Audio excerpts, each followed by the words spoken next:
Hey everybody, Joe Haygood here, aka mclazyj. We're back. It is what day is it? It is Tuesday.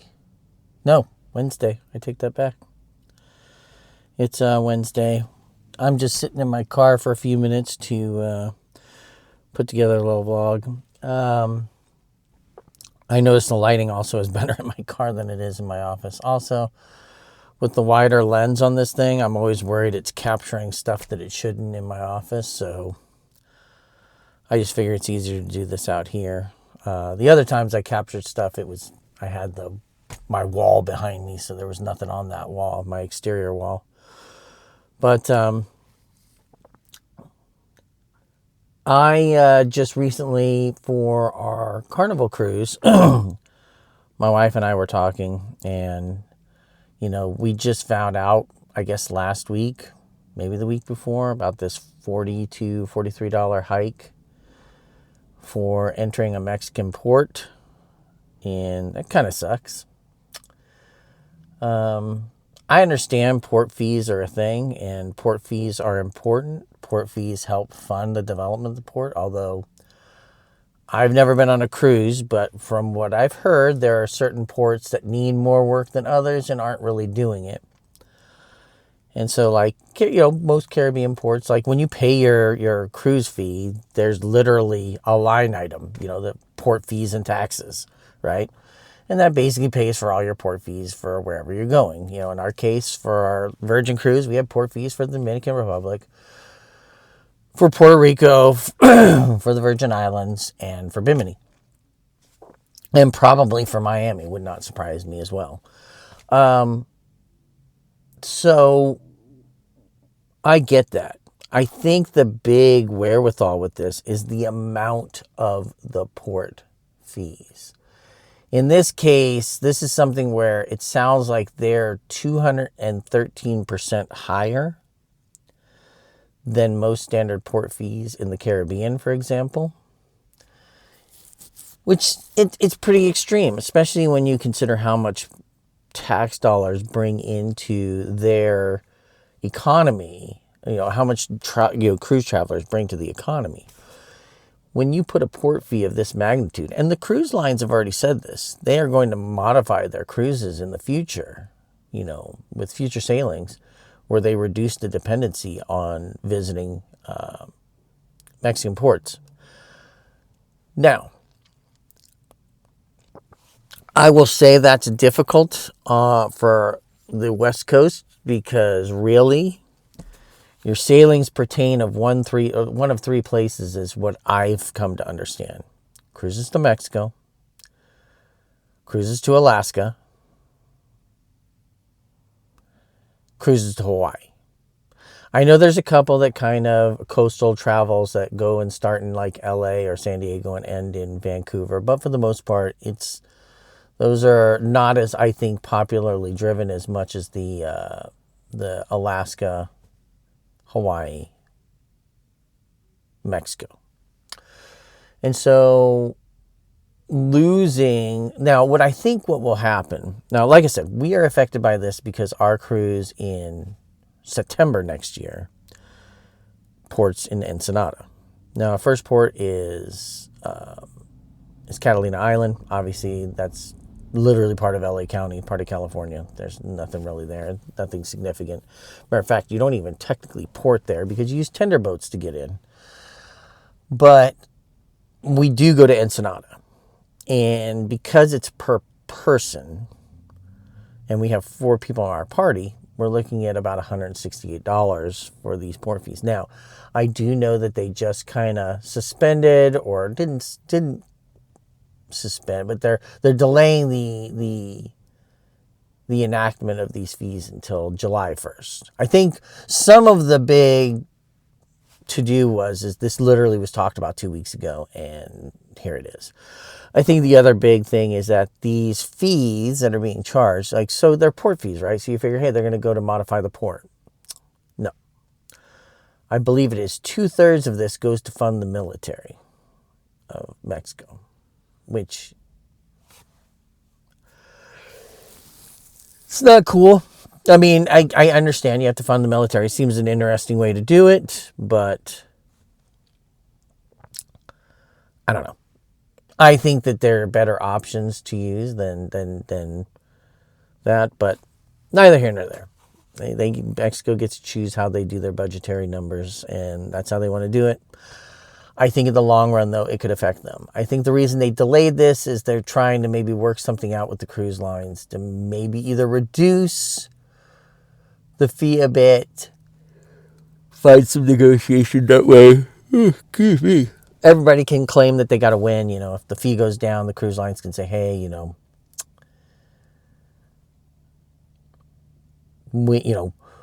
it's not as high as it would have been, but we worked for you to get it this much lower. And, the Mexican government at the end of the day can be like, oh, they wanted us to eliminate it to zero, but we showed them, we won because we're getting some of this money that we weren't expecting to get.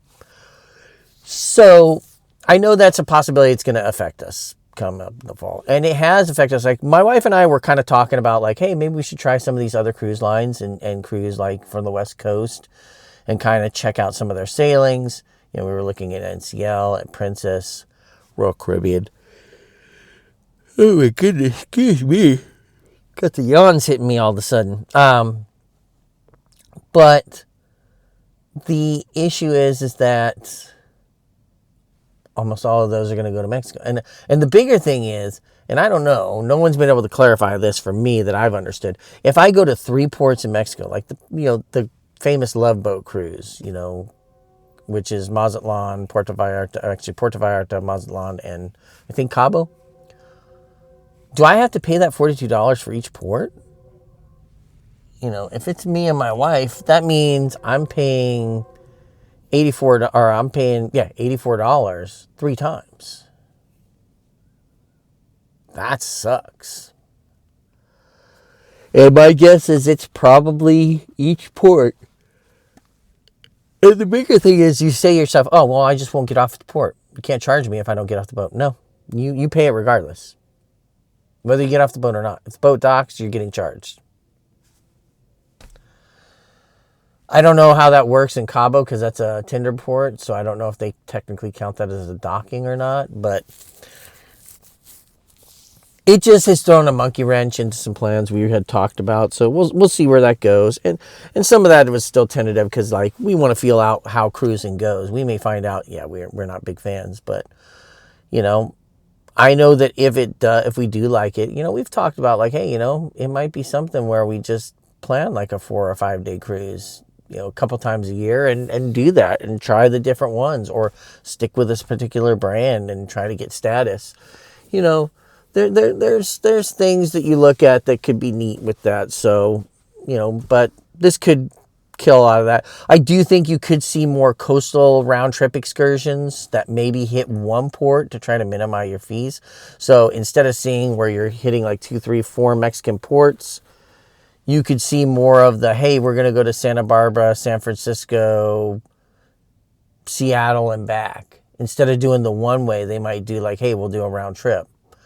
I know there's like some wacky rules about like, oh, you have to have like, because it's a non-U.S. flagged boat, there has to be at least 1 port. I mean, theoretically, Congress could waive that option, and then it's like, oh, then we don't have to worry about it. It could just be a bunch of U.S. ports on the coast. But, excuse me. Man, these yawns have got me.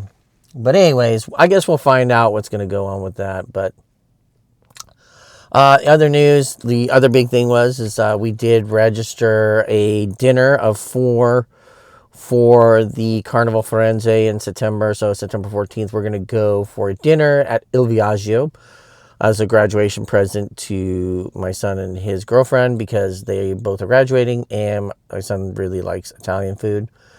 I tried to stir him to the steakhouse, but I know he's a big Olive Garden fan. I remember we did many birthdays at Olive Garden.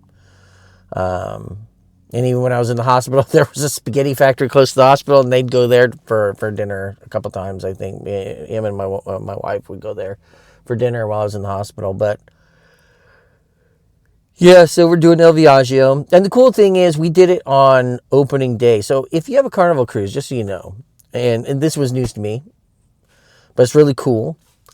If you book a cruise or if you book a dinner at a specialty restaurant, normally it's a designated specialty restaurant. In our case, it looked like it was the Steakhouse and Il Viaggio were the ones that we could book. I would have thought about the bonsai teppanyaki, but it wasn't listed. But so we did. I pointed out these two. He wanted the El Viaggio, the Italian one out of the two. If you book it on the opening day of your cruise, I think when bookings are the lowest for specialty dining, because people are just getting on the ship, they're tired, they're this, they're that, they don't want to get dressed up.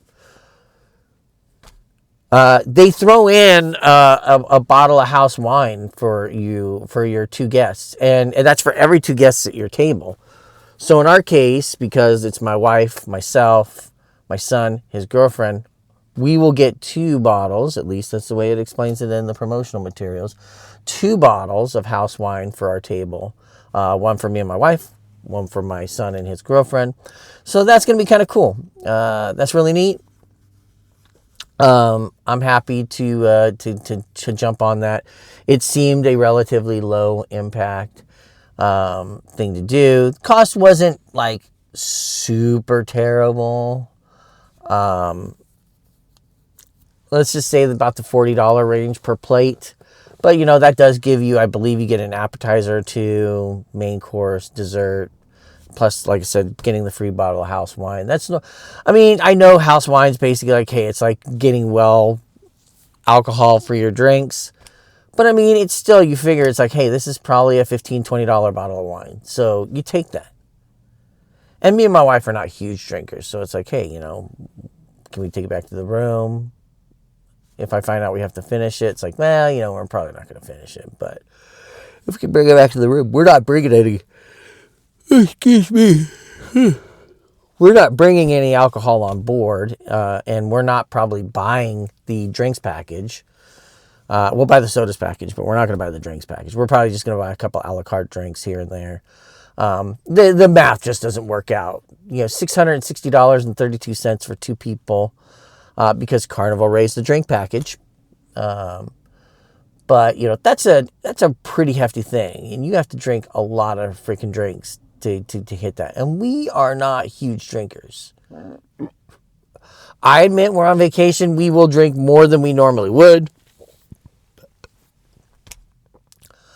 But even when we've gone to like Palm Springs for like weekend trips, and, we might get like... some like a 4-pack of some sort of drink mixer.